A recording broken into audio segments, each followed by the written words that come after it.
Olá! Hoje a gente vai mergulhar numa jornada e tanto, viu? Uma viagem de 500 anos para entender uma das histórias que mais mudaram o mundo ocidental. Como é que o cristianismo, que parecia uma coisa só, acabou se dividindo em milhares e milhares de igrejas e denominações diferentes?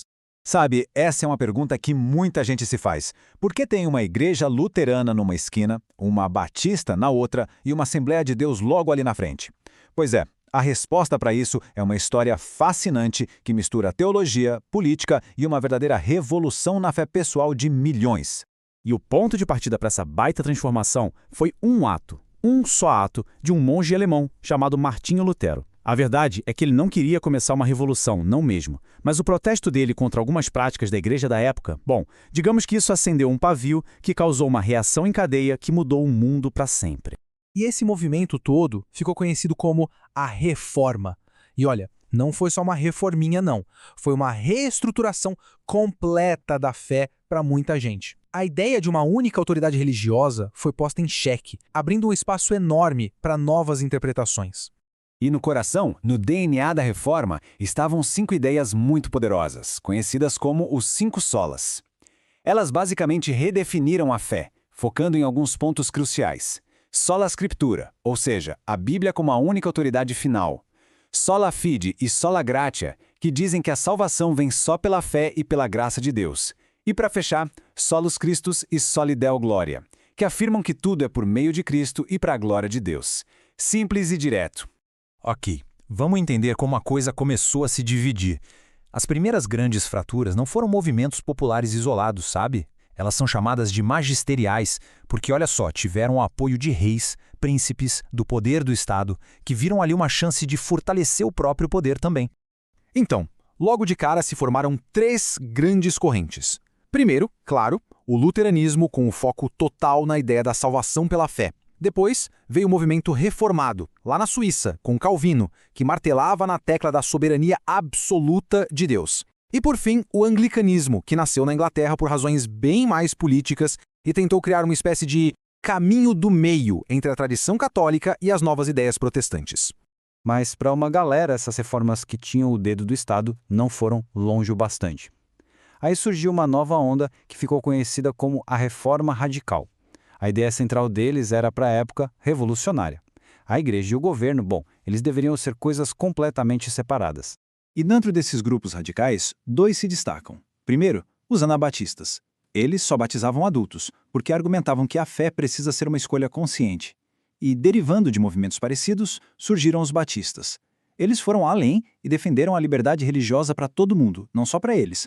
Uma ideia que hoje parece óbvia, mas que na época era, radical mesmo. Agora, vamos dar um pulo no tempo, lá para os séculos 18 e 19. A ênfase aqui muda bastante. Sai um pouco da doutrina e da política e vai para a experiência pessoal. Foi uma era de grandes avivamentos, onde a fé virou algo a ser sentido, bem no fundo do coração.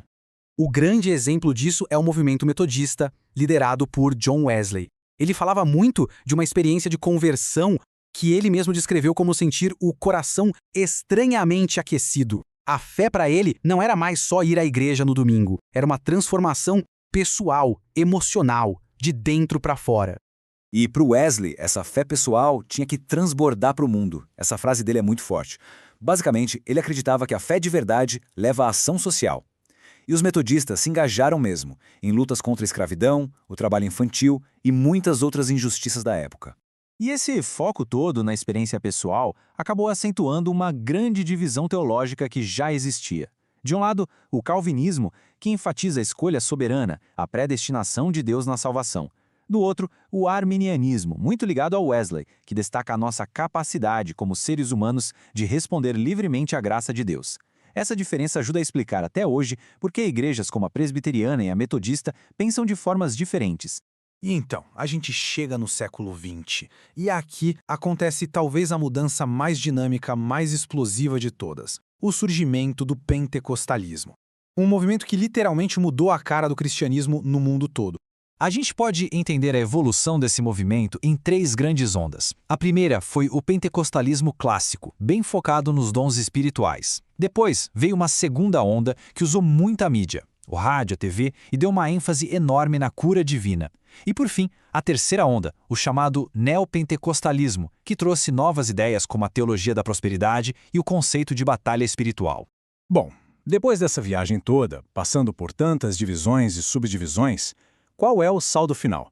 Como é que essa fratura, que começou 500 anos atrás, ainda afeta a nossa vida hoje, mesmo para quem não frequenta a igreja? E aqui, só para a gente ter uma ideia visual, os protagonistas dessa história.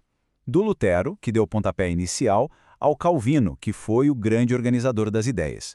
Do Wesley, que falou sobre aquecer os corações, ao William Seymour, o líder do avivamento que deu origem ao pentecostalismo. Cada um deles representa um capítulo importantíssimo nessa saga. Porque sim, o impacto da reforma foi muito, mas muito além da religião. A necessidade de ler a Bíblia por conta própria deu um empurrão gigantesco na alfabetização em massa. O jeito como algumas igrejas se governavam, com assembleias, com líderes eleitos, isso serviu de laboratório para as ideias de democracia que moldaram nações inteiras. E até a nossa ideia moderna de que o trabalho é uma vocação, um chamado, tem raiz ali, na teologia protestante. E a história, claro, não parou. Ela continua evoluindo. Hoje, o centro de gravidade do cristianismo não está mais na Europa, não. A maior parte do crescimento, do dinamismo, está acontecendo aqui na América Latina, na África, na Ásia, mostrando que essa fé continua se adaptando a novas culturas e a novos contextos. Então, a gente partiu de um único protesto e chegou num mosaico global, com milhares de formas de expressar uma fé. E isso deixa uma pergunta no ar para a gente pensar. Depois de 5 séculos de ramificações e mudanças, o que será que o futuro reserva? Como é que vai ser o próximo capítulo dessa história que, pelo visto, está longe de acabar?